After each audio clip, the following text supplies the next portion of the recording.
Much of Australia is covered by desert, and Australians aren't willing to simply accept it. At one point, they decided to plant trees across these barren lands. Millions of dollars were spent and nearly 1 billion plants were planted. At first, the attempt to bring the desert back to life seemed successful, but no one had accounted for a hidden threat that was capable of wiping out the new vegetation. As a result, huge numbers of the newly planted trees began to die, and the problem of desertification only got worse. But the Australians didn't stop there. Next, they decided to fight the desert with the help of marine animals, creatures that seemed completely unsuited to Australia's harsh inland climate. Yet Australians went ahead with the idea, and here's how it all worked out.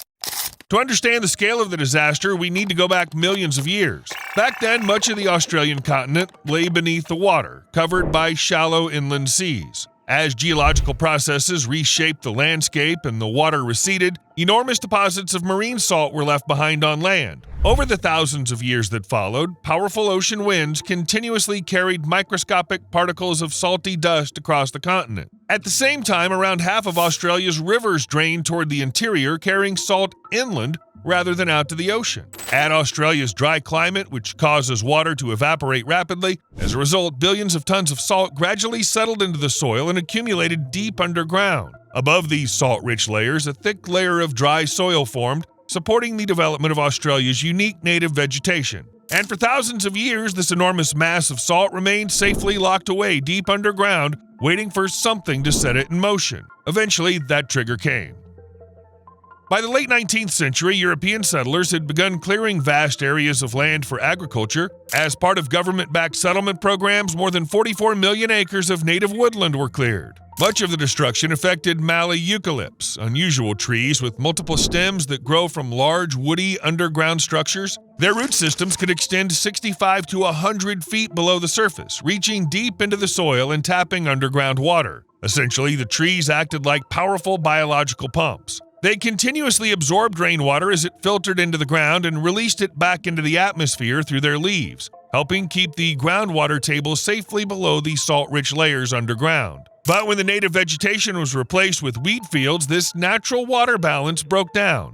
The new crops had much shallower roots and simply couldn't absorb anywhere near as much water as the eucalyptus trees had. As a result, more rainwater began draining deep underground. Groundwater reserves rapidly increased, and in some areas, the water table began rising by as much as 3.3 feet a year. Eventually, this rising groundwater reached ancient salt deposits deep underground, dissolved the salt, and became highly concentrated brine. As the salty groundwater approached the surface, the soil began acting like a sponge, drawing the moisture upward through countless tiny pores. Under the scorching sun, the water quickly evaporated, leaving behind a thick crust of salt. The scale of the damage was catastrophic. More than 14 million acres of highly productive farmland were turned into barren white landscapes where crops could no longer survive. But the crisis soon spread far beyond agriculture. The rising saline groundwater reached towns and cities. Concentrated brine saturated the soil beneath developed areas and began damaging buildings and infrastructure from below. High concentrations of salt accelerated the corrosion of steel reinforcement with concrete foundations. Saline groundwater damaged concrete bridge supports, caused road surfaces to swell and weaken, and attacked underground utilities and pipelines.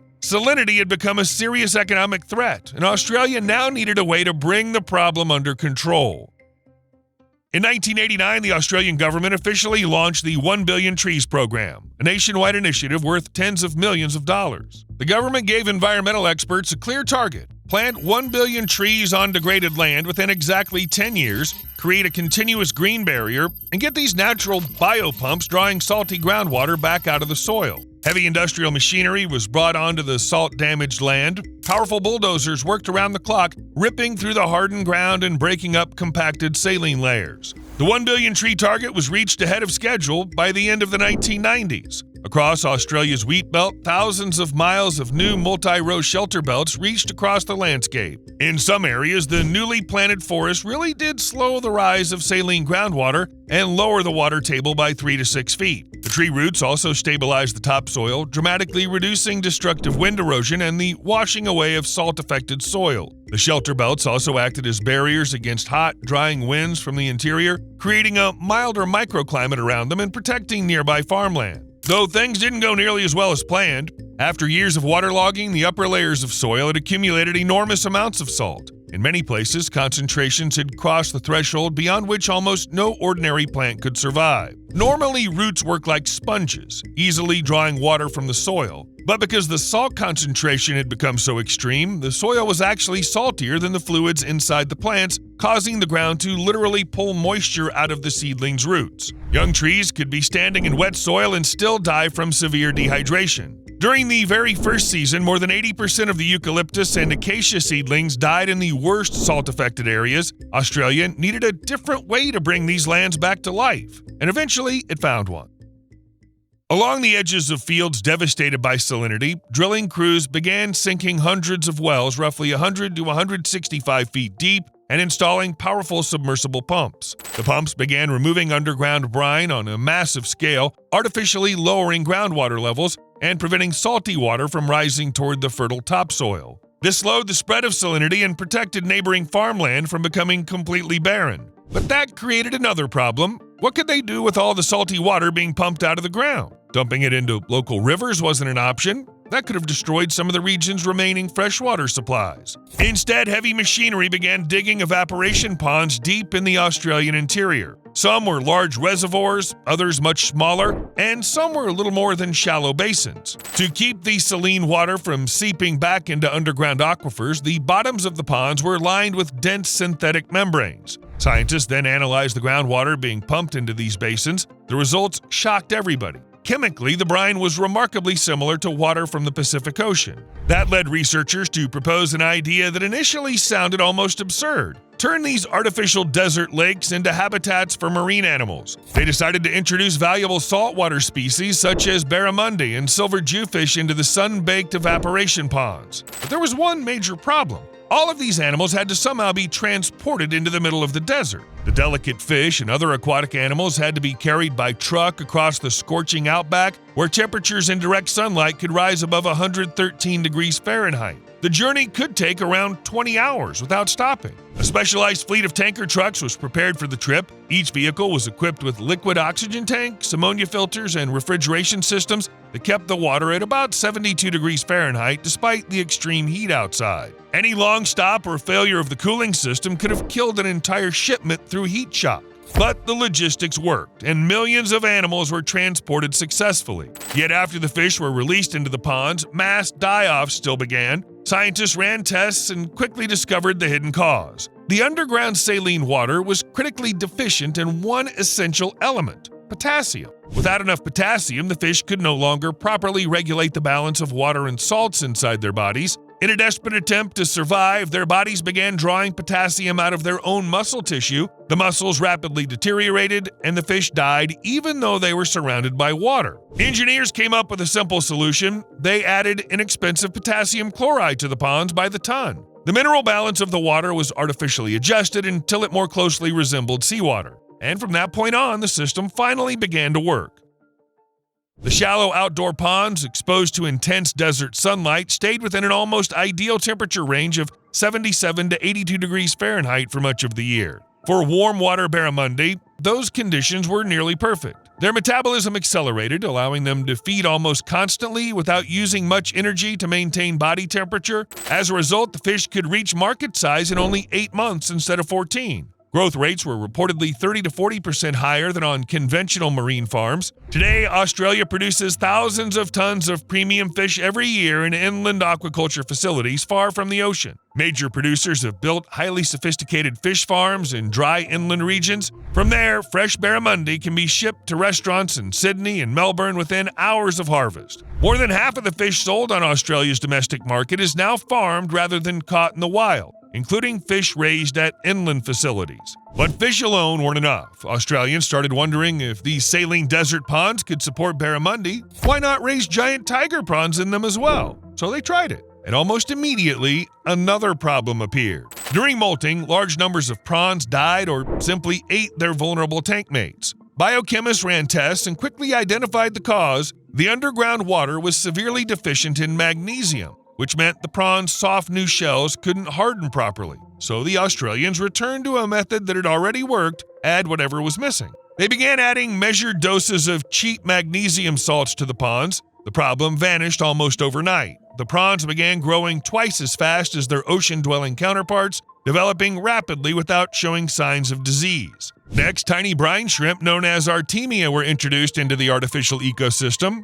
These remarkable organisms can live and reproduce in extremely salty water that would kill most other animals. Once their populations expanded, farmers began taking advantage of another useful feature of Artemia. Their enormous numbers provided a natural source of live feed for barramundi and tiger prawns. More importantly, once established in the ponds, the Artemia began acting as a powerful natural biofilter. They filtered suspended organic matter from the water around the clock, fish waste, bacterial buildup, and tiny particles of uneaten feed. As they cleaned the water, the crustaceans also converted this organic waste into valuable protein rich in amino acids and fatty acids. The system now delivered two benefits at once: continuous biological filtration of the ponds and a self-renewing food source, forming a partially closed food chain in the middle of Australia's Red Desert. In the end, the industry itself is helping bring the Australian desert back to life, and not just through the fish and other marine species it produces. Millions of fish and shrimp raised in these ponds produce enormous amounts of organic waste every day. As a result, what was once lifeless, toxic underground brine effectively turns into a kind of fertilizer. The Australians began using this nutrient-rich water to irrigate halophytes, unique plants capable of thriving in extremely salty soils. The first line of filtration was Salicornia, also known in the culinary world as sea asparagus. Irrigated with wastewater from the fish farms, Salicornia proved to be an extremely effective biological filter. Its root system eagerly absorbs dissolved nitrogen and phosphorus, dramatically reducing the amount of organic pollution in the water.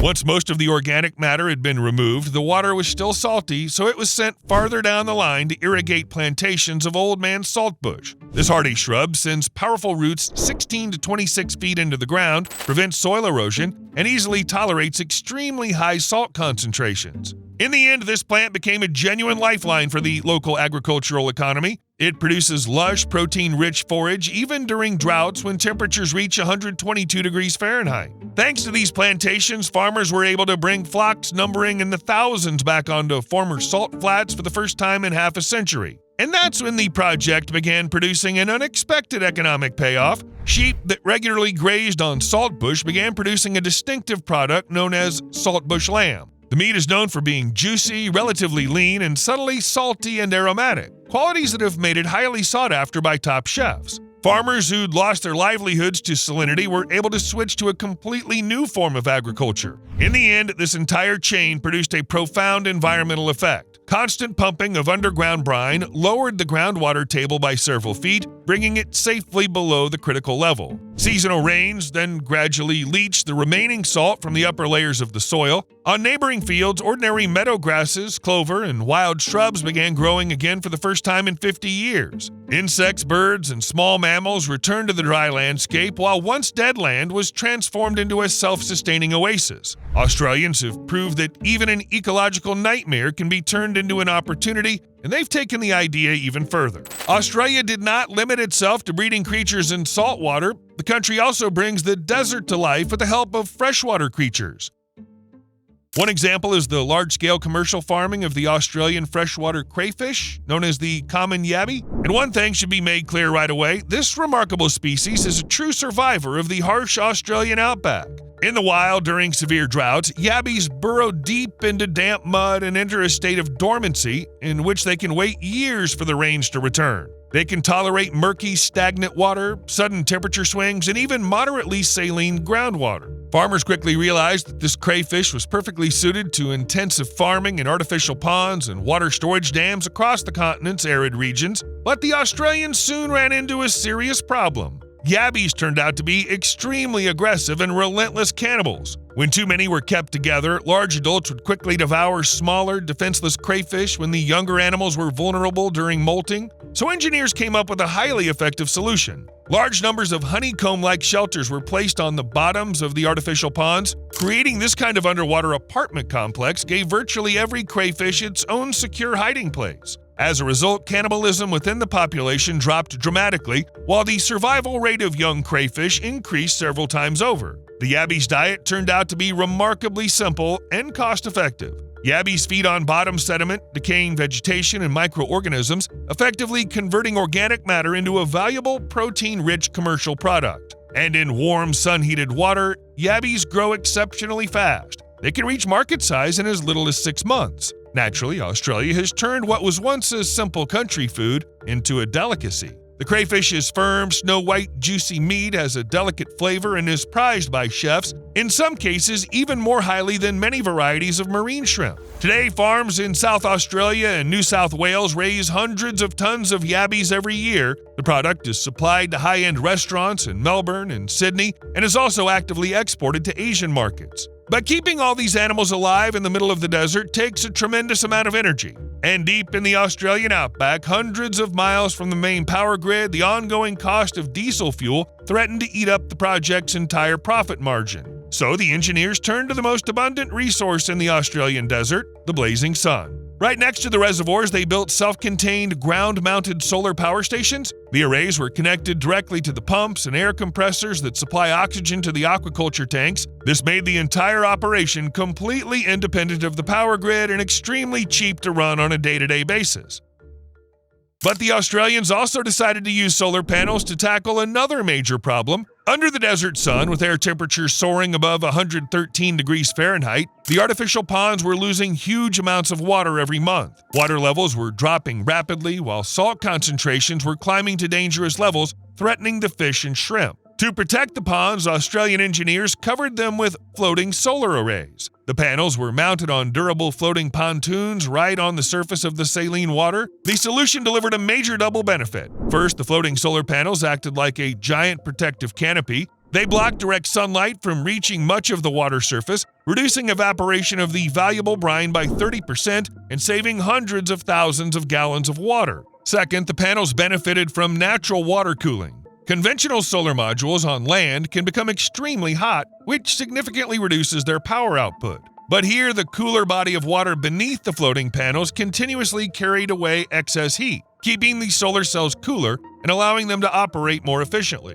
As a result, the floating solar panels operated at 15% higher efficiency than comparable panels installed on land. The engineers also used the excess electricity generated during the day to continuously pump water into storage reservoirs, keeping the system running through the night. And these desert pools filled with marine life offer benefits beyond simply putting salty water to good use and bringing the desert back to life. Traditional marine aquaculture comes with enormous risks. Fish farms in the open ocean routinely suffer heavy losses from disease outbreaks, parasitic sea lice, dangerous bacteria, and red tides, toxic algal blooms. Australia's desert farms, by contrast, found themselves protected by an almost perfect natural biosecurity barrier. No marine parasite, bacterium, or ocean-borne virus can physically cross hundreds of miles of scorching red desert. As a result, there's much less need for antibiotics, growth stimulants, hormones, or antifungal treatments on the farms. On top of that, fish raised in the Australian desert can qualify for some of the world's leading environmental and sustainability certifications.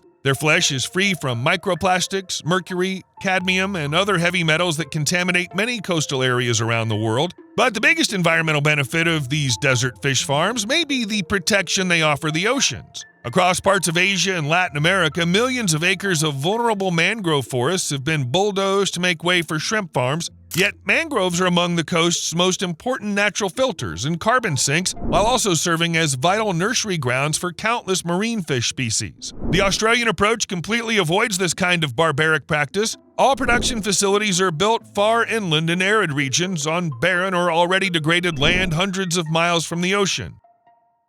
At the same time, these projects help reduce pressure on wild fish stocks. Thousands of tons of clean, farm-raised barramundi, silver jewfish, and shrimp from the desert are supplied to the domestic market every day. This significantly reduced the amount of fish that needed to be caught by large industrial trawlers. As a result, wild fishing populations along Australia's continental shelf have been given a real chance to recover after decades of intensive commercial fishing. Of course, Australia also exports its desert-raised fish and other seafood abroad, generating substantial revenue in the process. But exports aren't the only reason foreign money's flowing into the country. The success of the inland saline aquaculture concept quickly turned it into one of the most remarkable and important examples of marine aquaculture in the world. Today, Australian engineering solutions, patents, and biochemical processes are being actively adopted by other countries with arid climates. In the United Arab Emirates, Saudi Arabia, Qatar, and parts of Central Asia, for example, Australian specialists are helping build similar facilities from the ground up. In places where salt flats and advancing deserts are destroying farmland and taking away people's livelihoods,